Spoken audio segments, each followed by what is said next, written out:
Hello, everyone, and happy Friday.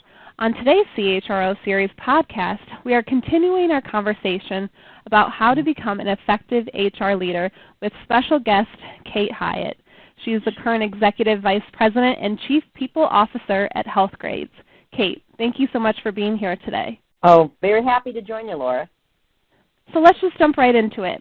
What would you say are the most important ingredients in becoming a high-potential, high-performing HR leader? You know, I would have to say at all points in my career with various companies and at various levels, it was really important for me to understand the business.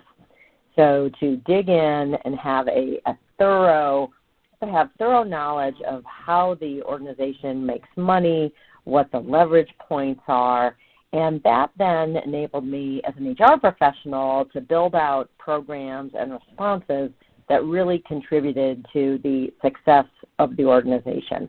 So I would say that is really number one on my list. I think, certainly the usual things around confidentiality are always important if you're an HR professional.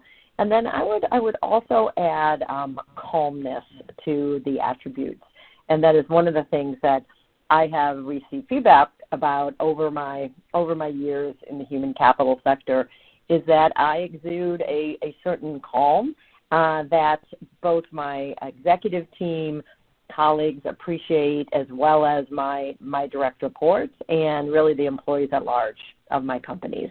And if you were advising a mid-career professional on career development, what advice would you give them in order to become a highly impactful CHRO? You know, in my career, I had the opportunity to move around within the HR function quite a bit.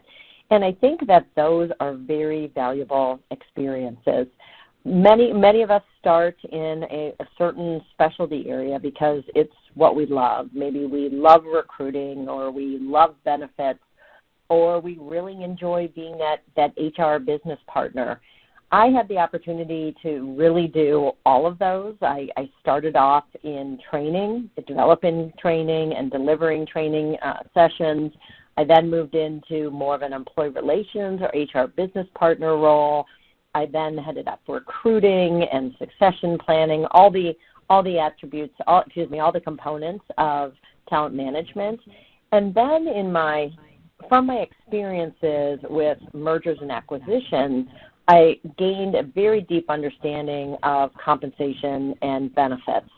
And so having experience in all those various specialty areas really enabled me to be a very impactful and effective CHRO. And I think it positioned me well moving into the CHRO spot. And what would you say is the single most important attribute you must possess to become a CHRO? I would say that in today's world, and that means in today's COVID-19 world, the CHRO now has an additional responsibility, and that is crisis response. It might be business continuity. It certainly is a lot of focus around safety and communication, and that is something that CHROs have certainly done in the past when we've had, other serious health issues like SARS and H1N1. But now that is really a good portion of the CHRO's responsibility. And that is something that I think is different. I think it puts the CHRO in a different light.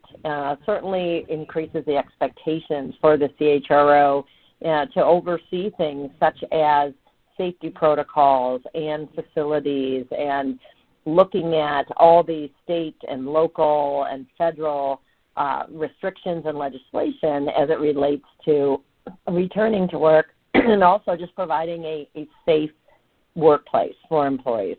And any other advice you would like to provide to incoming HR professionals? One thing that I think is important is within the HR function is that you retain your sense of humor. And so I have been able to assemble teams where we were we were hardworking, we were very competitive. We wanted to provide the best programs and services and benefits to our employees. But we also felt it was important not to take ourselves too seriously and to certainly have time as a team that we could laugh together and enjoy each other outside of the regular work. And that may mean a Zoom happy hour in today's world, but those opportunities, those experiences have been really important for me and for my team, just to keep us all engaged and truly energized. Well, Kate, thank you again for taking the time to speak with me today. Oh, again, Laura, happy to join you, and it's a wonderful field to be in, the human capital field, and I'm passionate about what we can do to provide a safe, effective, fun, and engaged workplace for our employees. And please stay tuned every Friday as we talk with the industry's top HR executives.